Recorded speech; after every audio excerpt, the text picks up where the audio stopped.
red flags are, well, how big's your home? It's okay, 2-bedroom, it's this many square feet.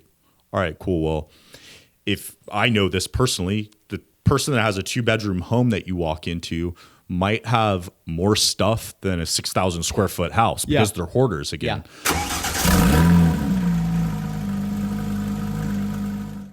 All right, so here we are today. Blake Contardi, thank you so much for coming in. I really appreciate it. We are sitting down today with Blake from AQMS, Affordable Quality Moving and Storage. Blake is a third-generation San Diegan, born and raised, kind of one of those unicorns. They don't really exist anymore. He and I are one of those few. But he's had an amazing past work-wise, and it's brought him to where he is today. So Blake has been a consultant with the acclaimed Deepak Chopra. He is a licensed primordial meditation sound coach, I think, if I said it right. And he's even dipped his toes in the professional golf industry. So he's taken everything that he's learned and he's transitioned it to the real estate industry. So Blake, thank you so much for coming in. Thanks for having me. Yeah. I'm super honored to be here, and everything you said, that's my past work history, and I'm super stoked to be able to support people in the city that I grew up in. Yeah. So it's been very interesting. As you mentioned, third generation from here.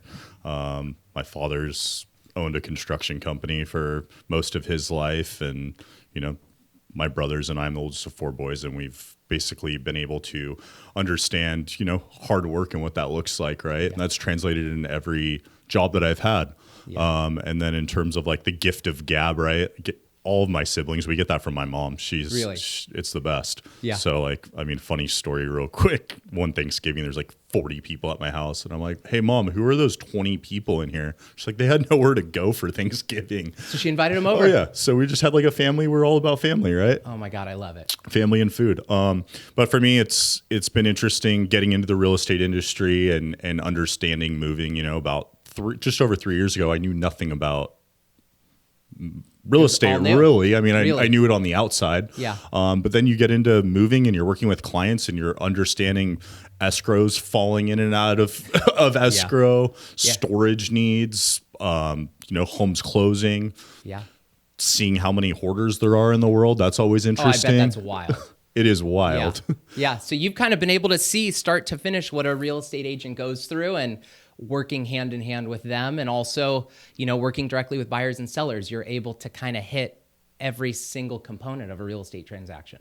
Yeah, I've learned a lot, and it's awesome for us to be able to be there to support, right? Like whether we're doing our declutter program and coming in and helping a real estate agent clear a house out so they can go in and stage it, right? Yeah. And I think I just read a statistic. It's like 85% of homes that are sold, there's 17% higher value when it is staged by a real estate agent. 100%. That's exactly right. And I think it's cool for us to be a part of that, because then we can take people's things out, because their things mean a lot to them, right? Yeah. Maybe you walk in and you're like, I'd probably throw that away, but it means something to them. There's some sort of tie to it. So we can take it out, bring it to our storage facility, and then once the home sells, we can bring it to the next location or back to the home or wherever they need it. Yeah. Oh, that's amazing. And you're exactly right. There's so many items that are so important to people that have sentimental value, maybe no other value other than that, but they just aren't willing to get rid of it. And so being able to take it, help the agent themselves is a huge benefit. So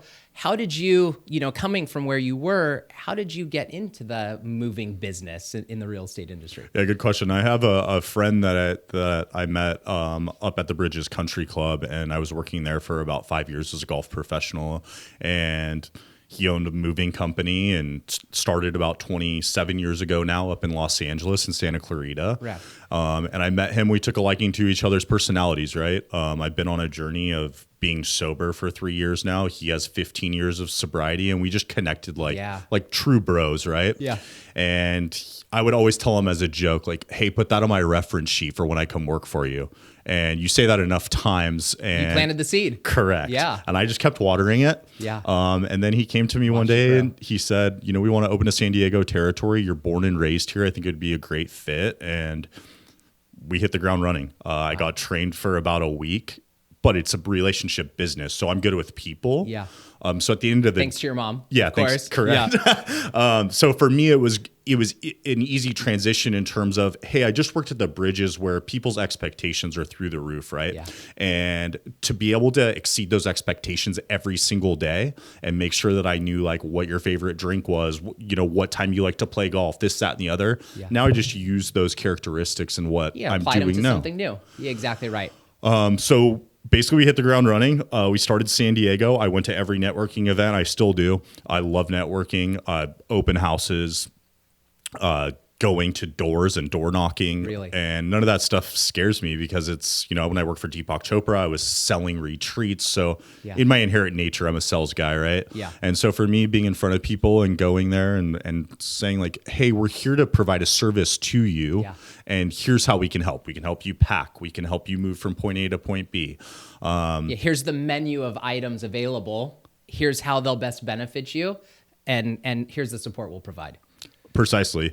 And I think for me too, it's an opportunity for us when you do have that menu in front of you. Like, we don't need to help you with the entire thing, or if pricing's an issue for you or whatever it might be, we're here to help you with whatever you need. So a lot of times I always say as a joke, it's like on my LinkedIn page, it should say my job title is solution specialist, right? Yeah. Because that's what I'm doing every day. Yeah. It's like, bring me your problems and let's figure it out. Well, and I think that's a great point because most people don't know what they don't know. So you being in that position where you've seen start to finish, how you can help, what's the biggest mistake that people make when they're thinking about moving or they're starting the process that you're able to step in and say, okay, here's how we fix this. Here's how we should go about it. Yeah, I think that's a great question. I think first and foremost, I think a lot of people wait till the last minute, right? They should be prepping these things far in advance. A lot of people are moving. So I think being able to get with their real estate agent, understanding their timeline of, hey, your home's going to close in 45 days. Yeah. Maybe there's a rent back. Maybe there's not. Hey, I don't know where I'm moving to. Yeah. Okay, cool. We have a solution for that. We have storage, right? Yeah. I think another thing is being able to go in there, and I think a key word for me today is declutter, right? It's really, truly going in there and taking the opportunity to purge some things. Yeah. Why do you want to move from California to Florida and bring a bunch of stuff you're probably going to throw away when you get there anyway? Stuff you haven't touched in a year. Why move it across the country? Yeah.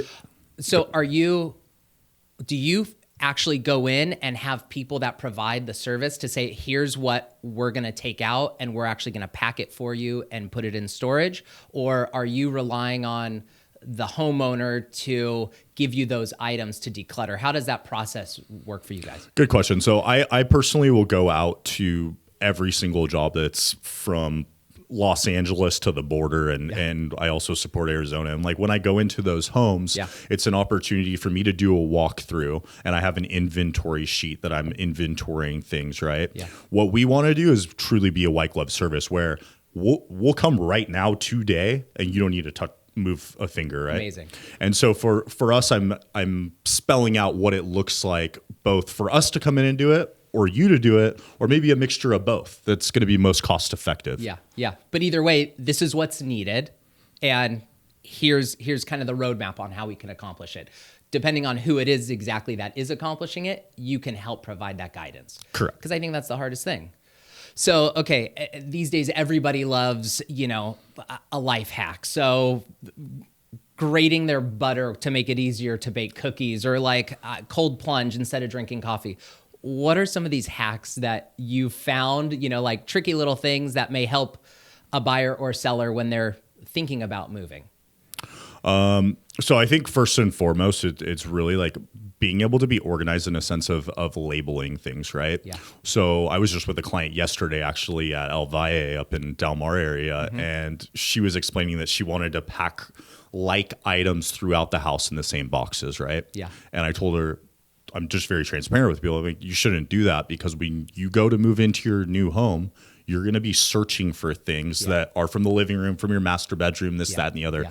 So the best thing to do is clearly label those boxes in whatever room they're coming out of or what room they're going into. Yeah. So things from a primary bedroom go in a primary bedroom box. Things from the kitchen go in the kitchen box, like that? Correct. Yeah. And I think being able to, when we come in and pack, we clearly label like what's in that box, not clearly inventorying every single little item, but clothing, men's men's closet, or bedding, or whatever, dresser, whatever it might be. So I think that's one thing is clearly labeling things, right?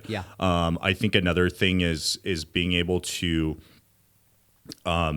take the opportunity to, again, purge those items that you're not going to be taking, right, and utilizing us as a resource. So when that time comes, say there's a couch that's been in a room that they've never used, and they're debating if they want to take that with them. There's other assorted furniture, things like that, and they say, okay, we don't want this. We don't want to take it with us. What do we do with it?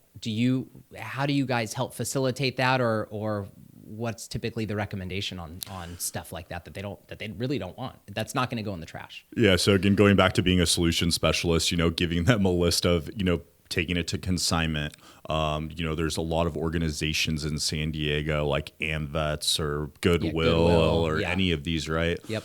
Churches, whatever it might be. So just giving them a list and letting them decide what would be the best opportunity. Yeah. We also provide the service of like doing a dump run, right? So if they really kind of deem it as, hey, I don't need this anymore, we'll take it to the dump for them and just clear it out, right? Yeah, that's awesome. Yeah, that's awesome. So, I'm sure there's a myriad of different costs and things that go into it depending on the services that you're providing.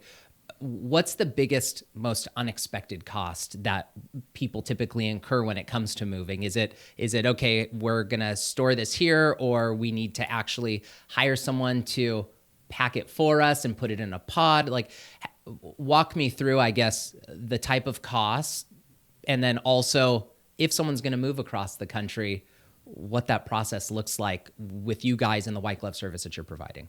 Yeah. So in terms of packing, right, I think packing comes to mind because a lot of people don't understand. They think like, hey, I'm going to pack it myself to save money.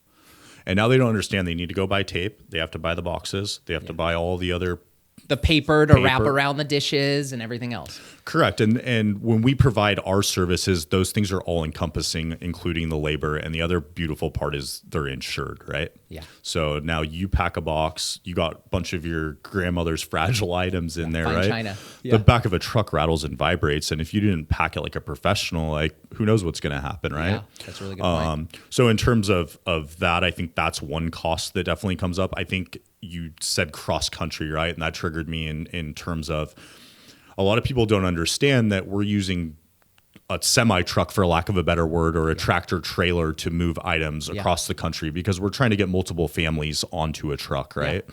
So a lot of times people don't understand they live in an apartment complex, a condo complex, whatever it might be. And a lot of times these semi trucks can't fit in there. Yeah. So what we have to do is use a shuttle truck, which is a smaller truck. The bigger trucks park down the street, and now we have to shuttle those items. And at the end of the day, the movers don't want to have to move the things twice. But if we have to, and even sometimes there's homes that are on pitches like this, and it's tough to get up to. Yeah, tractor trailer's not getting there. Correct. Yeah. So that's another cost that people don't really have in their mind, right? It's they have to pay for the labor to move the things from that smaller truck onto the bigger truck. Yeah. And then in terms of, our local moves are based off of an hourly charge. Okay. Packing is always based off of the pricing for each carton to be packed, right? So if I say there's 100 boxes that need to be packed, we only pack 80, you're only getting charged for 80. Got it. In terms of the interstate moves, it's based off of weight. Okay. So basically the truck shows up zeroed out, we put all your items on the truck, we get that truck weighed, and then your charges are based off of that. Part of me going in and doing a walkthrough with the client or with the real estate is estimating that. Yeah. And I pride myself in coming to a point, like I'm a numbers guy at the end of the day. Like I would say my variance is like 200 to 400 pounds, which is nothing. It's pennies on the dollar if it goes in either direction, right? And I think that's what I pride myself in, what the company prides themselves is transparent pricing, right? Yeah. Because for us, we want to just show you the black and white pricing, right? A good point to this is like Alex Hormozy. I don't know if you watch him. He's like social media influencer. Yeah. But he always says like, you give somebody your price and they're like, well, can you do it lower? No, I can do it for more. Yeah. And then people understand like, okay, that's your pricing and that's why it is the way it is. Yeah, exactly right. And you provide a service and there's a cost associated with it. I appreciate when people always ask, okay, can I get a better price? But at the end of the day, this is the cost and you get what you pay for. There are other companies that will probably do it for less, but cheap work ain't good and good work ain't cheap. Bingo. Right. So, you definitely need to, stand your ground. And yeah, I can go up if you want me to, but this is where we are.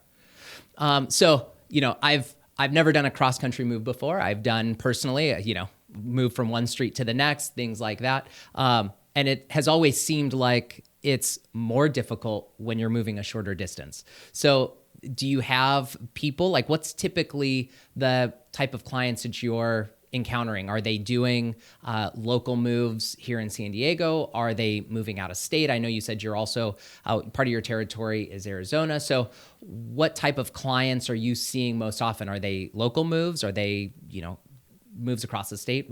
Tell me about it. Good question.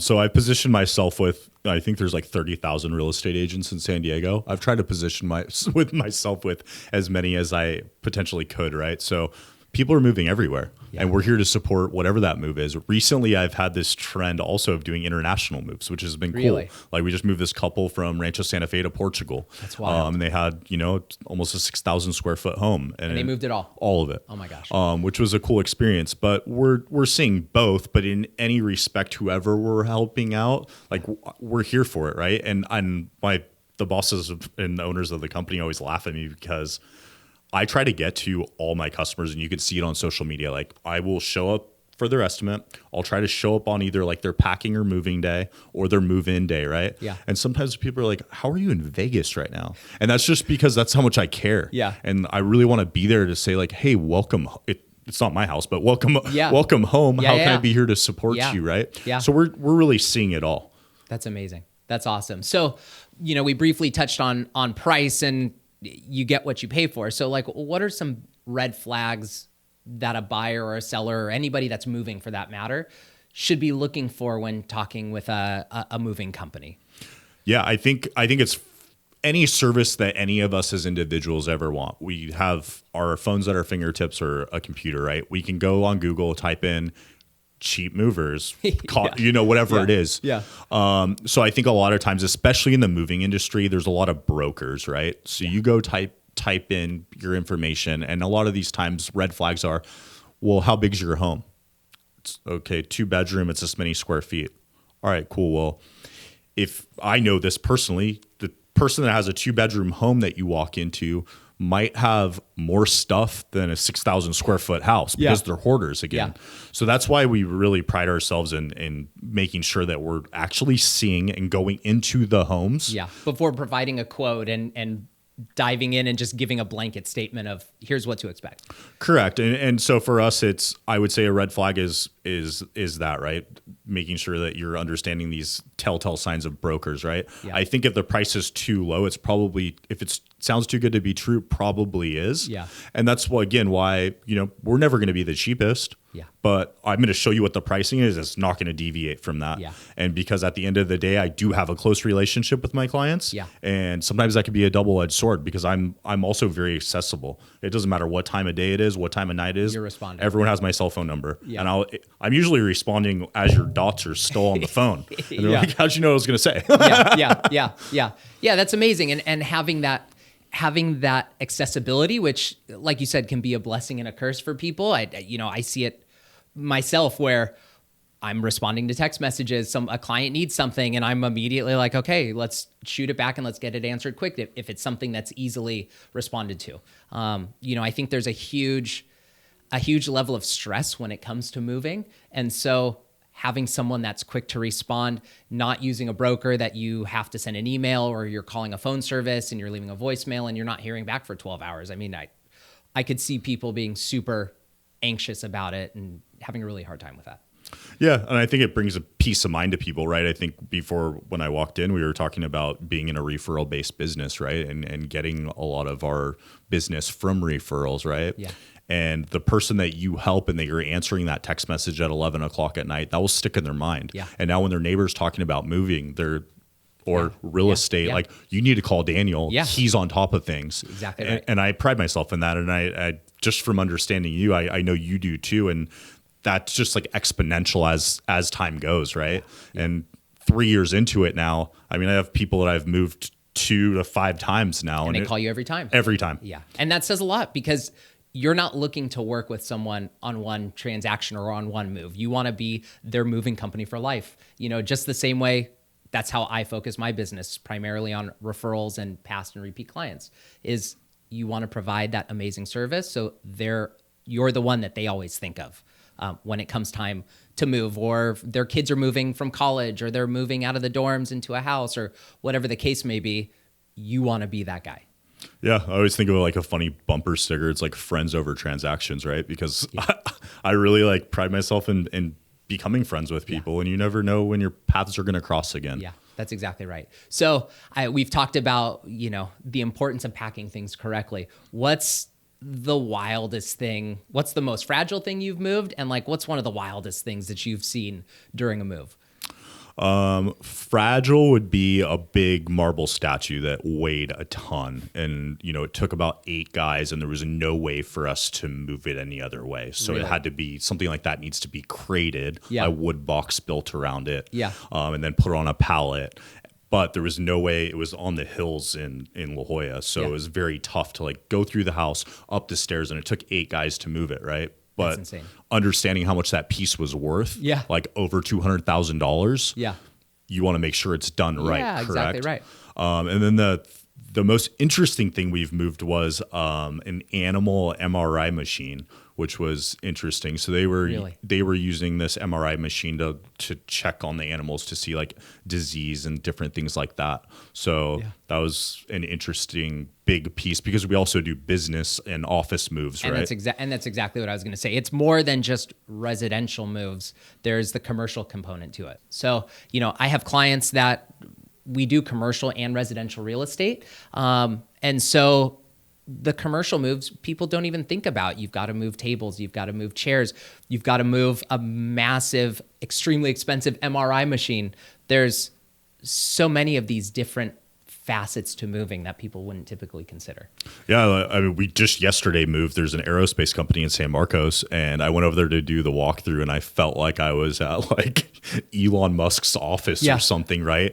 And the gentleman had us move these big metal cylinders that they were using for some kind of rockets they're making, No way. which was cool and different, right? Yeah. I think that's what I love about my job the most is that it's always something different. It's always something different. It's never the same. Every day, who knows what you're going to see. And I would imagine what you get to experience, even in comparison to what I get to see on a daily basis, it's probably pretty exciting and can be intriguing.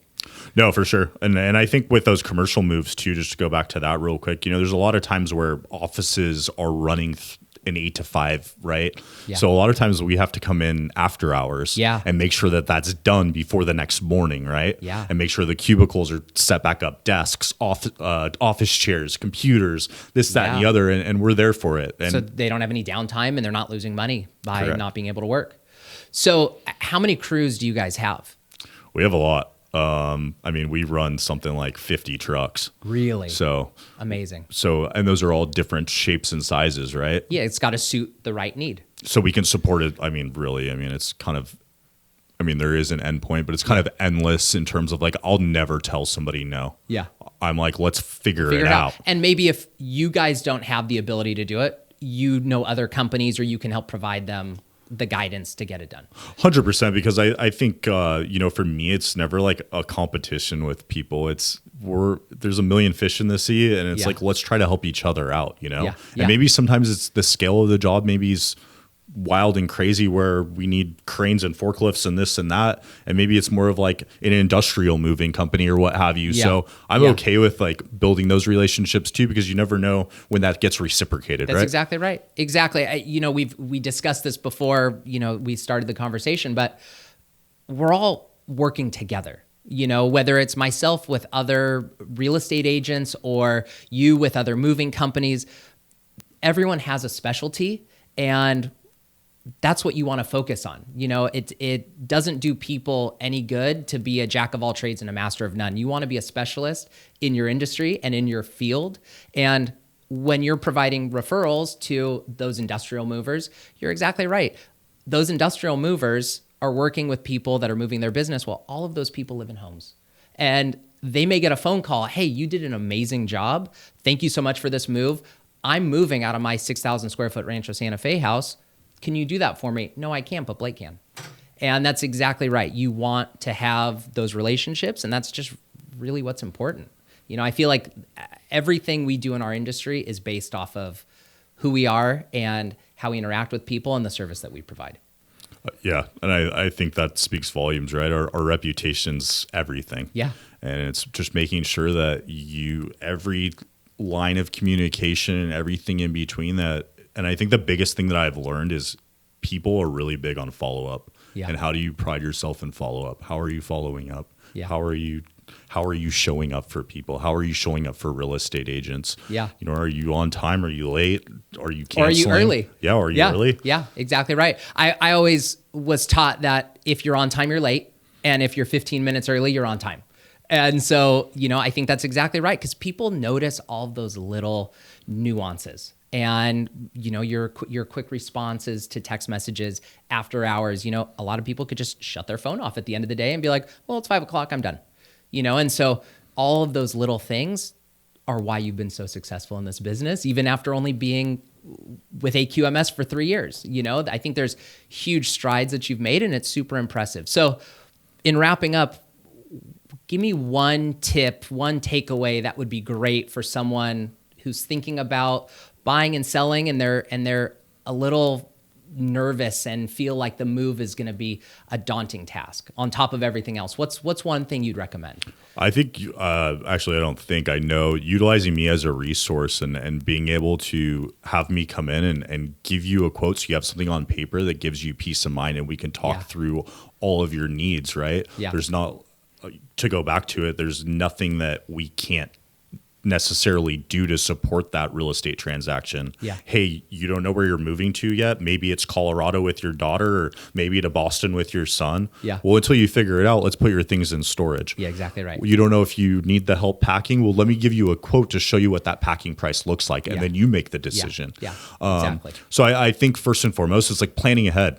Yeah. Have me come over, utilize me as a resource. Yeah. And a lot of times the homeowner doesn't even need to be there. There's plenty of times where I've done walkthroughs with the real estate agent, because a lot of times the real estate agent's relationship with their clients is very close. They know all the ins and outs. Yeah. Yeah. And that's a resource that I can provide to a real estate agent also to have in their bag of tricks, right? When they're showing up. Yeah, that's exactly right. It's one more thing to have in our tool belt, and having a list of trusted, tradespeople is exactly what we as realtors need when we're going and we're working on a listing, or we're working with buyers, and having those resources is great. So tell me, how can people contact you? What's the best way? They can call me on my phone number, which is 760-840-9375, or Instagram is Movers Making Moves, or they can go on our website, AQMSnationalmoving.com. Okay. But I'm always accessible. It doesn't matter when. Yeah, I love it. Thank you so much for coming in, and we'll tag Blake and everything. You'll have his handle, his phone number, everything. Definitely reach out to him. He's amazing. Thank you so much. Yeah.